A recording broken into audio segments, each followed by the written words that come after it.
lecture. La deuxième lecture, contre les accusations sévères, contre la médisance. Si la calomnie, les calomniateurs inventent l'information, le médisant se base sur une information, il la répand, il la diffuse. Il peut même l'exagérer. Et j'ai dit que les frontières entre la calomnie et la médisance sont poreuses. On passe d'un vice à l'autre sans s'en rendre compte. Parce que le médisant, dans la médisance, il peut y avoir une part de calomnie. C'est-à-dire dans l'exagération des faits. Amen. Même dans la médisance, il y a un peu de calomnie. Dans la calomnie, on peut trouver aussi la médisance. Parce que la calomnie peut partir de quelque chose. C'est un fait mal compris, mal interprété. Mais parlons seulement de la médisance selon l'entendement, l'imaginaire collectif. Tu as vu quelqu'un qui vole, comme dans le cas de l'évangile d'aujourd'hui. Cette femme, si Suzanne n'a pas commis d'adultère, la femme de l'évangile, elle, est adultère. Elle a commis vraiment l'adultère. On l'a vraiment attrapée avec un homme. Bon, l'homme, on ne sait pas où il est parti, s'il avait fui. Mais en tout cas, ici, pour le cas de la femme adultère, c'est vrai. Elle a commis l'adultère. Parce que si elle n'avait pas commis l'adultère, Jésus allait dire, vous trompez. Elle n'a pas commis l'adultère. Donc, elle a vraiment commis l'adultère. Et Jésus, quand il lui dit, va et ne pêche pas, Jésus reconnaît donc qu'elle elle est coupable. Mais Jésus dit, je ne te condamne pas, va et désormais ne pêche plus. Alors, maintenant, la deuxième leçon, pendant ce carême et toute notre vie durant, c'est d'éviter les accusations sévères. Parce que les accusations sévères sont souvent injustes. Quand nous devenons trop sévères, nous avons du mal à voir le coupable, de voir la victime cachée dans le coupable. Dans chaque coupable, il y a toujours une victime. C'est-à-dire, cette femme qui commet l'adultère, pourquoi a-t-elle commis l'adultère? Tu ne sais pas. Cette fille qui s'est me conduit, pourquoi s'est me conduit-elle? Cet homme devenu homosexuel, tu sais comment il est devenu? Tu peux considérer que c'est un coupable. Mais si tu es miséricordieux, tu pourras te dire, c'est peut-être une victime. Prenons le cas, ici en Afrique. Il y a des gens qui sont envoûtés. Si quelqu'un est envoûté et devient adultère, impudique par envoûtement, où est sa part de responsabilité? De s'être fait envoûter. Donc là, il fume. On ne sait pas. Dieu lui sait. Le coupable que nous voyons peut aussi porter une victime en lui. Soyons donc réservés, ne soyons pas trop sévères. Et puis une autre raison pour laquelle nous devons être moins sévères, c'est quoi? La Bible dit, Matthieu 6, 14 à 15, si vous remettez aux hommes leurs manquements, votre Père Céleste vous remettra aussi. Mais si vous ne remettez pas aux hommes, votre Père non plus ne vous remettra pas vos manquements. Matthieu 6, 14 à 15. Soyez donc miséricordieux. Heureux les miséricordieux, car ils obtiendront miséricorde. Et cette attitude-là de Dieu, comment Dieu regarde-t-il le pécheur?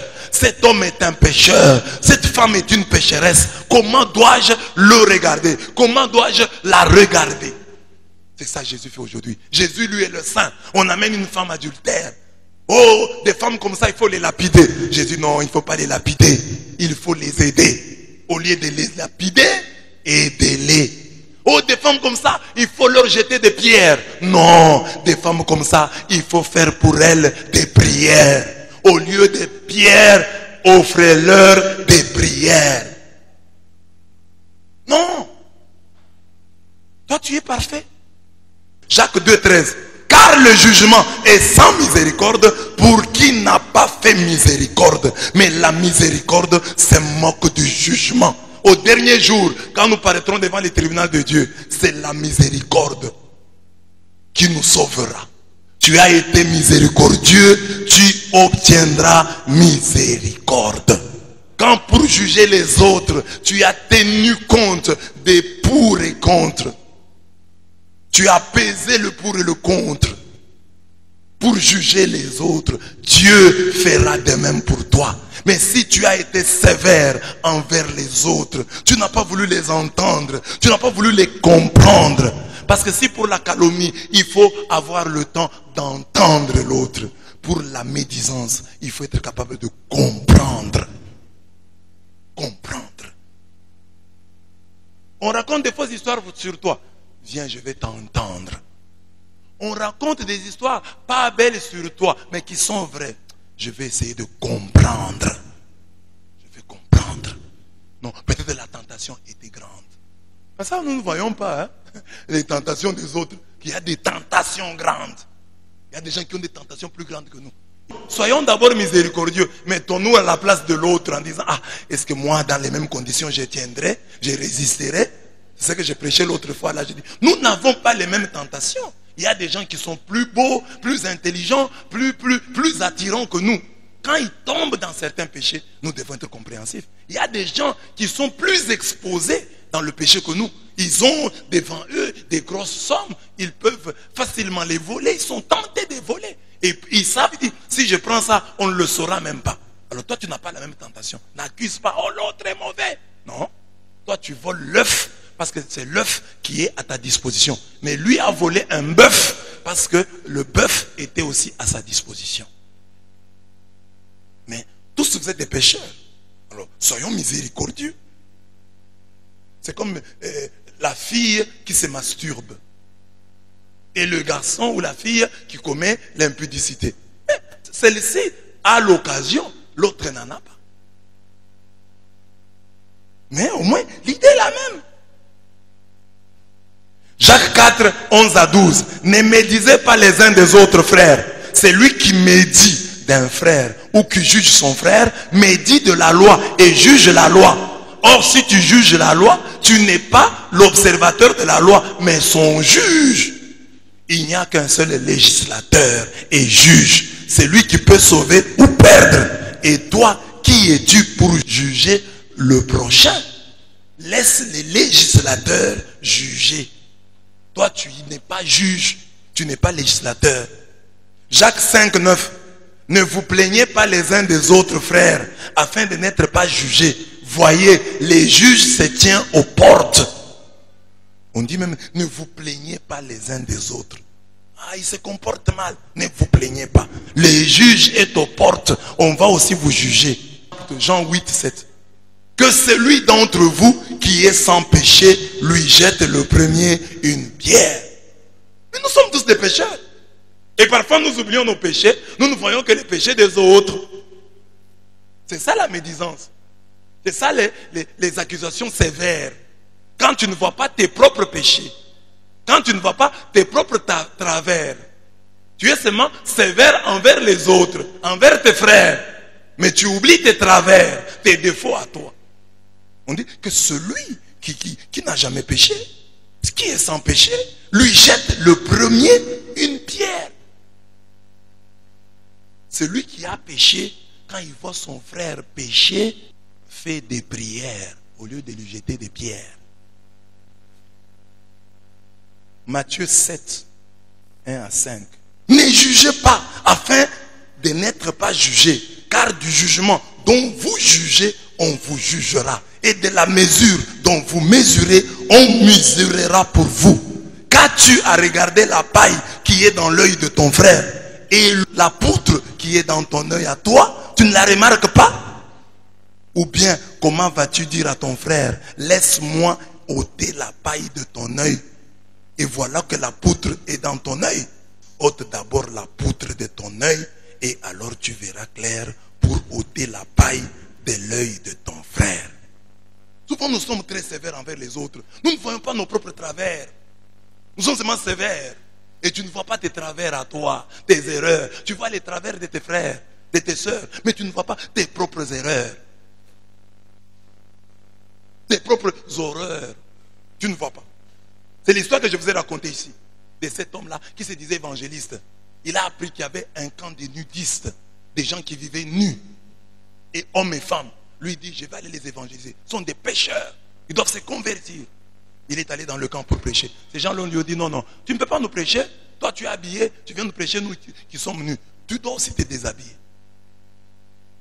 Le monsieur a rassemblé tout son courage, l'évangéliste, et il s'est déshabillé. Maintenant, prêcher, il n'a pas peur. Eux, ils étaient là depuis des années, ils étaient habitués aux nudités les uns des autres. Mais lui, évangéliste, il voyait la nudité. Quand il prêche, alléluia, quelqu'un prend une position comme ça, alléluia. Il n'a pas terminé la prédication. Alléluia, alléluia, alléluia, alléluia. Pourquoi vous faites ça? Croyons en Dieu. Parce que Dieu, il aime l'amour. Qu'est-ce que j'ai dit là? Bon, c'est lui qui veut entendre. Hein? Voilà. Tu peux voir des gens qui sont dans des situations, peut-être ils sont plus forts que toi, parce qu'ils vivent là, nus. Mais il n'y a plus rien. Ils ne sentent plus rien. Ils se respectent tout le temps. Toi, tu t'es dit, saint, tu arrives là, tu ne sais même plus parler. Tu perds tout ton latin.